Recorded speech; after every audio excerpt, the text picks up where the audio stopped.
भगवान शंकर को आदि और अनादि माना गया है। हिंदू धर्म में वे सर्वोच्च हैं। देवताओं से लेकर असुरों तक, आस्तिक से लेकर नास्तिक तक सभी भगवान शिव की भक्ति में लीन रहते हैं। ऐसे में समय समय पर भगवान शिव इस दुनिया को अपने चमत्कार दिखाते रहते हैं। भगवान शिव के रहस्यों को समझ पाना किसी भी आम इंसान के बस की बात नहीं है। भगवान भोलेनाथ के भारत में बहुत सारे प्रसिद्ध मंदिर स्थित हैं, जो कि बहुत चमत्कारी भी हैं। उन्हीं में से एक प्रसिद्ध मंदिर उत्तराखंड का केदारनाथ मंदिर है। बताया जाता है कि इस मंदिर का निर्माण पांडवों ने भगवान शिव की आराधना के दौरान करवाया था। और आज की इस वीडियो में हम इसी मंदिर से जुड़ी भगवान शिव की एक ऐसी सच्ची घटना बताने वाले हैं, जिसे सुनकर आपके रोंगटे खड़े हो जाएंगे और आप भी यह बोलने पर विवश हो जाएंगे, हर हर महादेव।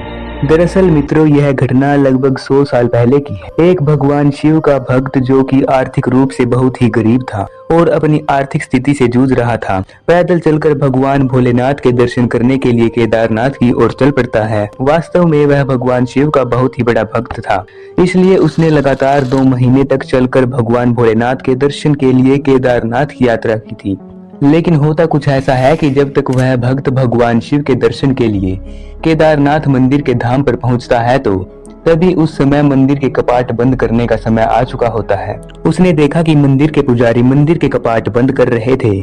वह भक्त भागा और उसने हट की कि वह भगवान भोलेनाथ के दर्शन करके ही यहाँ से जाएगा। लेकिन मंदिर के पुजारियों ने उसे बताया कि मौसम परिवर्तन के कारण मंदिर के कपाट 6 महीने के लिए बंद कर दिए गए हैं और अब वह वापस 6 महीने बाद ही खुलेंगे। जब किसी भी तरह से बात नहीं बनी, तो वह बेचारा भक्त वहीं पर बैठ गया और उसने प्रण लिया कि जब तक वह भोलेनाथ के दर्शन नहीं करेगा, तब तक वह वहां से वापस नहीं लौटेगा। लेकिन मंदिर के पुजारी तो मंदिर के कपाट बंद करके वहां से चले गए थे। लेकिन वह भक्त अपनी जिद पर ही अड़ा रहा और शाम ढलते ढलते मंदिर के पास सन्नाटा छा गया। वहां पर चारों ओर कोई भी नहीं था।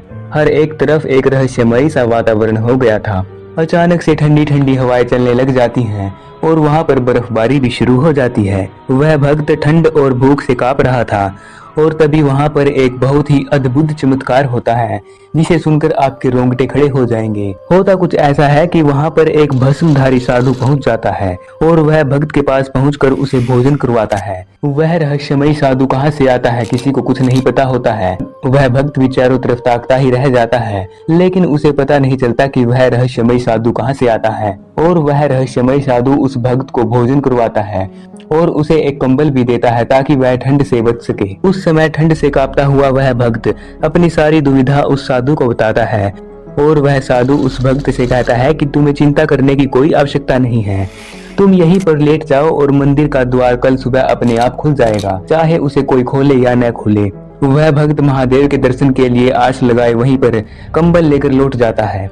लेकिन मित्रों, आप हैरान तो तब रह जाएंगे जब आप यह जानेंगे कि जब वह भक्त उठा तो उसने पाया कि चारों ओर कुछ गर्मी प्रतीत हो रही है और कुछ साधु भी मंदिर का कपाट खोल रहे थे।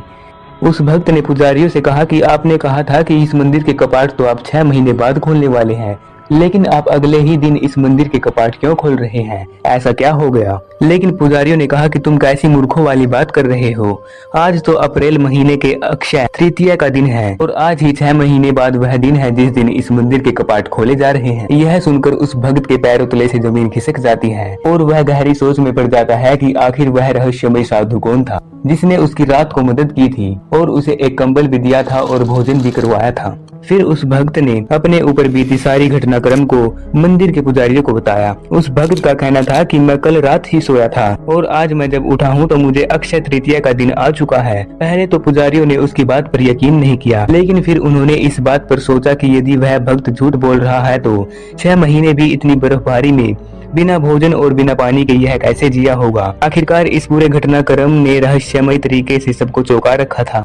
पुजारियों का यह कहना था कि यह बाबा केदार की कृपा है, तभी ऐसा चमत्कार संभव हो पाया है। और वह रहस्यमय साधु कोई और नहीं दोस्तों, बल्कि भगवान शिव ही थे, जो कि अपने भक्त की रक्षा करने के लिए वहां पर आए थे। आपका इस बारे में क्या कहना है? अपनी राय कमेंट्स में जरूर लिख के जाएं। तो इस वीडियो को एक लाइक और चैनल को सब्सक्राइब भी कर सकते हैं।